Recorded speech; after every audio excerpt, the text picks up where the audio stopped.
guys, thanks for checking out the podcast. My name's John Pisciotta, and I'm the creative director here at Paradiso Music Productions, based out of Nashville, Tennessee. And yeah, I just wanted to take a few minutes and kind of talk about the vision and scale of Paradiso Music. We get a lot of bands and artists who wonder if we're a record label or if we're a management company. And honestly, we are more of a production.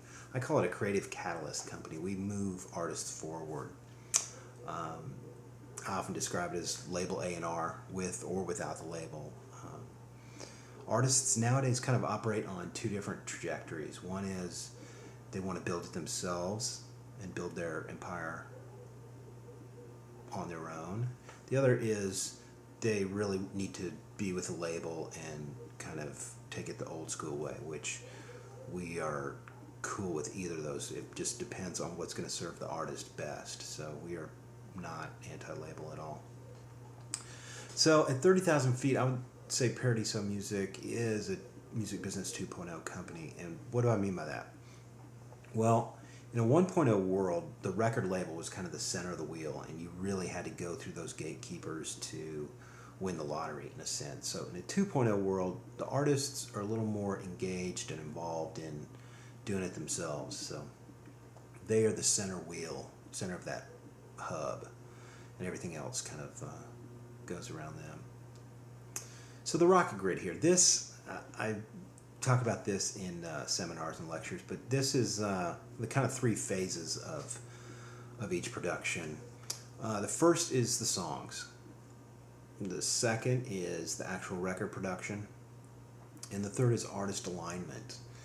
And I'll break those down here a little bit more as we move forward. But songs really are huge to each record we greenlight here at Paradiso, because each slot is an expensive slot. And even more than that, it's just nowadays there's such an onslaught of underwhelming songs. So we really hold the bar high, because the people we take an artist to or a writer to, they get good all the time. So if it's good, we don't take it anywhere. It's really got to be unbelievable. So we really pay attention to songs. Oftentimes we'll write, if we're cutting 10, we will write 40 to pick those best 10.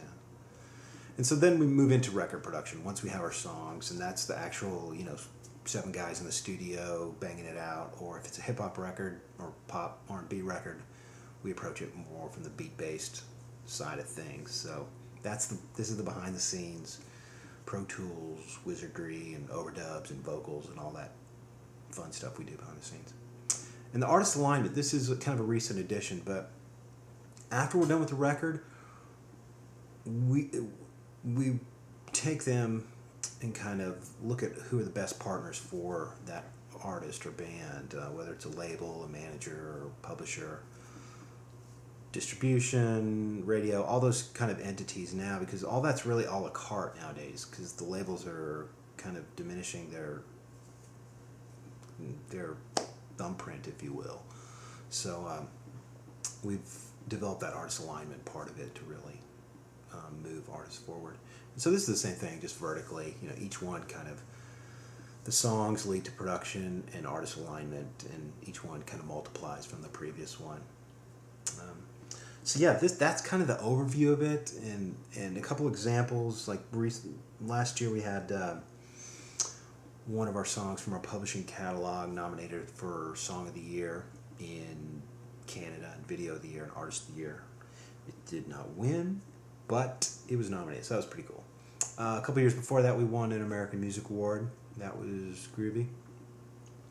And recently, we've started helping artists kind of recoup their budget while we're making the record, and that was kind of cool. We moved into this thing, and it recouped, the budget was I think $30,000 or $40,000, and it recouped all of it before the record was done.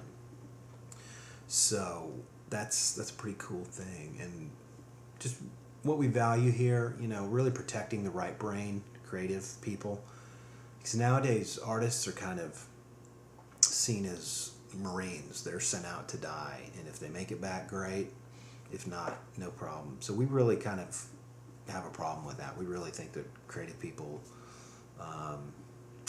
are special and rare and kind of have to be protected in a sense, because there's a lot of stuff out there that would lead them otherwise. So that's kind of the vision and mission of Paradiso. We are here to multiply talent in the music business 2.0 world. And yeah, there'll be more podcasts coming up here, so feel free to check us out online at paradisomusic.com or shoot us an email. We'll be happy to talk further with you. Thanks much.